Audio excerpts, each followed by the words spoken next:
Welcome to a new episode of TTG Conversations 5 Questions video series. I'm Karen Yu, Group Editor of TTG Asia Media.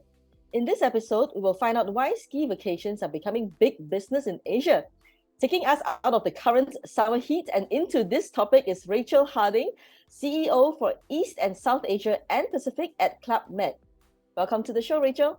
Well, thank you so much, Karen, and a big hello to all the TTG audience also.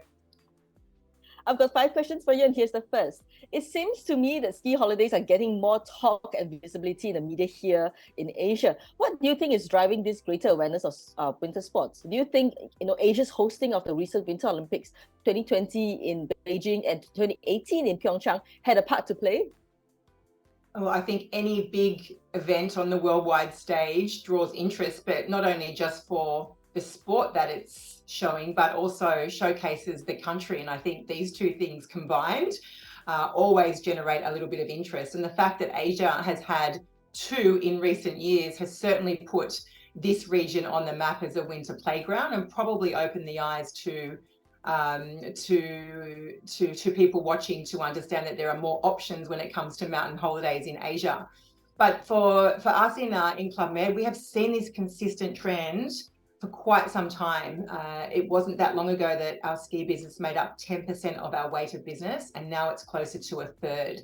And it's growing year on year, and that's completely outstripping the capacity that we have. So it's a consistent trend, and I think what the Olympics do as well is it starts to create new athletes, because the young people watch Olympics, and now there's these ski associations that are opening up in various countries across Asia.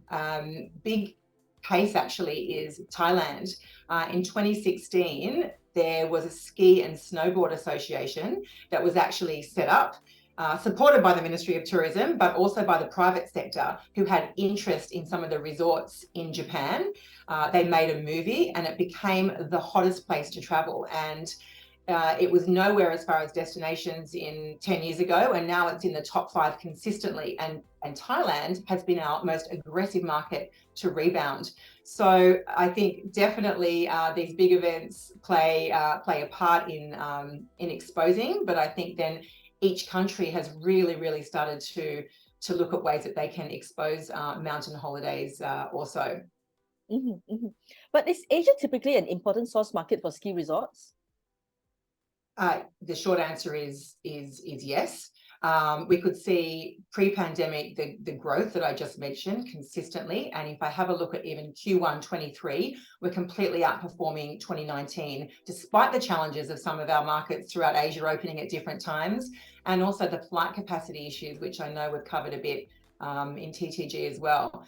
And I think the reason why it came back so quickly and so aggressively, and why it's important, is because it's a passion sport. And when the borders opened up, people tended to travel first to see family and friends, but then to satisfy a passion. And skiing is certainly one of those.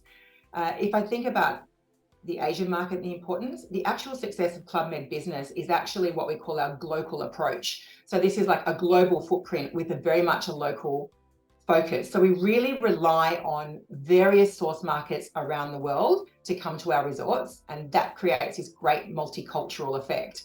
But the base business tends to come from the regions that are local to our resorts, and we have doubled our capacity of mountain resorts in Asia only in the last few years. So Asia Pacific zone holds a very important part in filling that base business. But then we invite our international guests to also come along to give it that international flair. Similarly, APAC clients going over to Europe or to our North America resort in Quebec, Charlevoix, is just as important to get that international flair in those destinations as well. Just, I guess, 2 things on the pandemic, if I can say, that were super surprising. Number 1, even when Asia remained closed, and we know that we had a very conservative approach to opening our borders in Asia versus other parts of the world. Even when Asia remained closed, everywhere else was open for skiing. And as soon as there was an opportunity, especially out of Singapore, remember that Europe was the first to almost open to Singaporeans when we were doing when the bubble, when the BTL. Yeah, exactly, that's the one. when you're in charge of so many markets, they had so many different names. So Europe was the first to open, and all of a sudden we had all of this business going to our European ski resorts because people really wanted to go. And then similarly in Japan, the second thing that happened was Japan's borders were one of the last to open. Yeah. And we managed to double our domestic ski business in Japan. So it was really good for us to be able to show our product and show the benefit of skiing to the domestic business in Japan as well that we mightn't have ordinarily captured. Now, interesting you brought up the domestic demand. I'm just going to ask you this as well. So while reporting on the ski season rebound for Japan recently, we learned that the domestic demand for snow sports is on the decline. So according to the national figures, it's 2.8 million Japan-based skiers and snowboarders in 2021, down from the peak of 18 million in 1998. So seeing how Club Med is an established global brand with international guests, is this declining domestic demand less troubling for your ski resorts in Japan, or does this trend have implications on your product design as well as sales and marketing efforts? Yeah, it's a very, very fair point, Karen, and a great question. We clearly recognise the importance of the domestic market and the impact it has overall on the tourism industry in Japan. Like I mentioned, it became even more important during the pandemic. But I guess this statement is also really driven by the fact that we know that that Japan has one of the fastest growing aging populations in the world. And you would tend to think, therefore, that as a population grows older, then a sport like skiing or snowboarding becomes less interesting. But like I mentioned to you, we rely on various source markets. And while Japan are very good for key holiday periods, spring ski, and even our summer mountain product, we have a really, really good mix of business. But it's also important to note that we have to adapt our product to people who don't particularly want to ski. And sometimes people in the Japan domestic market, they just want to escape the city. The mountain is a beautiful place to be able to escape the city, have some fresh mountain air, and have this beautiful, almost holistic wellness experience as well. So we have a lot of activities that don't involve ski at all, that kind of lean into different target audiences within the Japanese community. And then, of course, if we have more Japanese in a resort, we skew our product from food to activities. If we have more Australians in a resort, we'll tend to move to that. In our European resorts, if there's more Brazilians that are traveling over there, then we'll start to change our product to that. Still having the essence of what we do, but making sure that there's some home comforts for people who are more local as well. Variety is king, huh, Rachel? Absolutely. Now, travel recovery is expected to be dominated by regional travel in the first few years of tourism resumption. So maybe could you talk to us about, what is Club Med's plan to deepen its sales and marketing reach in the Asian markets for your ski resorts in Japan and China? That's a really interesting comment, Karen, that it's dominated by regional travel, because other than the countries that we see are still kind of slowly coming out of the pandemic, and Japan's actually one of them. They haven't really started their outbound travel journey just yet. We are seeing that if people are particularly skiers, they are traveling outside to ski. The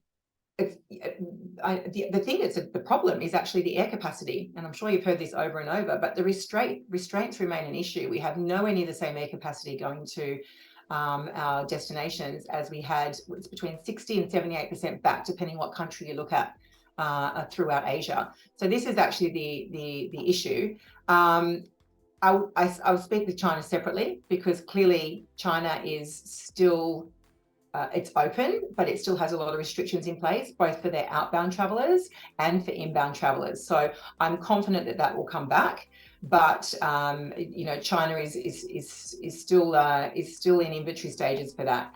But I guess we know that first-time skiers and families will probably stay in the region, because ski holidays can be quite an intimidating holiday to organise if you've never done it before.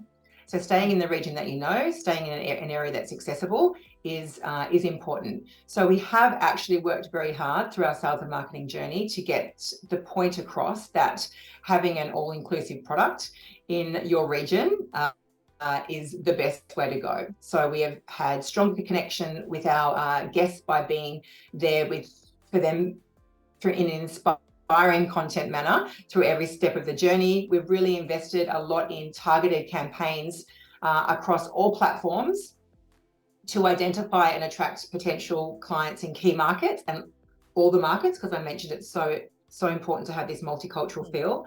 Leveraging on data analytics and personalization technologies that we have to make the booking experience good, but also really much more user-friendly and customized when they stay.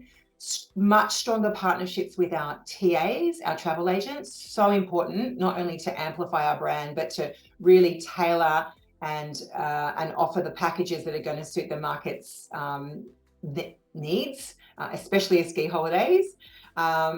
We're doing much more local activations now. We're back to having big consumer fairs, the Natas Fair, the Matter Fair, which are key to brand amplification and awareness. Probably the biggest one is we've really amped up our influencer or our KOL strategy. Particularly in Japan, we've done pop-up Club Med stores, bringing in very high-level influencers. We've had Japanese kids YouTubers that have been giving us major exposure with their families in our resorts and getting millions and millions of views. So we've really skewed, I guess, a little bit more towards the influencer and KOL strategy. Also doing a lot of media events, getting the media back to our resorts, getting the fam trips, getting TAs back to our resorts, just to make sure that the knowledge is there. And then finally, actually investing in our people. We recently sent all of our call center people throughout Asia Pacific to Tomamu, to our ski resort in Hokkaido, so they could have both experiential knowledge of the resort, but also some theoretical knowledge of the resort. So they'll go back to our call centers and be the ambassadors for our brands and be able to really help nurture our clients, our travel agents, and obviously convert the business. So a lot happening. Yeah, I can tell. Maybe that's the reason why we're seeing a lot more ski content on social media. It's very it's trendy. It's very trendy, Karen. And so the influencers are particularly really wanting to have ski content. So it's really gaining some traction. And we know the audience and the millennials in particular, and millennial families, how they consume media. So influencers are super important. And I think what's also important is that you continue to expand your footprint. We've opened 9 mountain resorts in the last 6 years, 6 in the last few years, including different parts throughout the French Alps, including our third and fourth resort in Hokkaido, and we'll be opening new resorts in China, and we continue to source new resorts also in places like South Korea and other destinations, so that we are keeping up with not only the demand of people wanting to go skiing, but to link back to that piece that we started with, people wanting to see a certain country or culture also. So lastly, there's a lot of talk about sustainable tourism. So how does the Club Med fit into that sustainable tourism model? Being responsible has been our value from the moment we opened our first resort back in 1950. It's ingrained in everything we do. And while that's probably taken a different form over the years, it's hugely important into everything we do. From where we look to build, I guess when you think about where we are as well, in very beautiful places, it's our responsibility to look after these places. So where we build, how we build, the materials we build with, the communities in which we are working within, how we continue to support them, how we continue to bring in products in our resort that lean into being sustainably friendly, the activities that we draw on within the resorts for our guests to make sure that they know that they're making a difference as well, and making sure that we work very closely with the local community, the local ecosystem, to support the right functions within that community. And like I mentioned, it's not new to us. We set up committees within development. And I'm very conscious now that it's not just a nice to have, and it's a purchase decision for a lot of people. And you will start to see a lot more of what we do. I don't think we scream it enough, actually, coming to how we promote and advocate our products. But I can confidently say that we're very mature in the sustainability sector, and we've got a lot more exciting initiatives coming as well. And the other thing I would say, especially for Mountain, is that, and I touched on it earlier, Mountain's always been really known for its really positive health effects, and it inspires kind of physical activity and fresh air, and this sense of calm and inner peace that really leans into wanting to be a better person and be in a better world. So we continually look to develop and evolve our product range, whether it be the activities, nutrition, facilities that we offer, to make sure not only they provide that, but they also do it in a sustainable manner. And that's all the questions I have for you, Rachael. Thank you so much for giving us your time. Karen, thank you. I'm sorry if I spoke so long. It's a topic I'm very passionate about. And it's a fun topic. I've never skied before, so I can really feel for a lot of things that you're saying. Well, we will change that. We will change that. As a mother of two, I have the perfect holiday for you. So that's great. Well, past and future episodes of TTG Conversations 5 Questions can be found on the TTG YouTube channel. Take care, stay safe, and I'll see you on the next episode. Goodbye.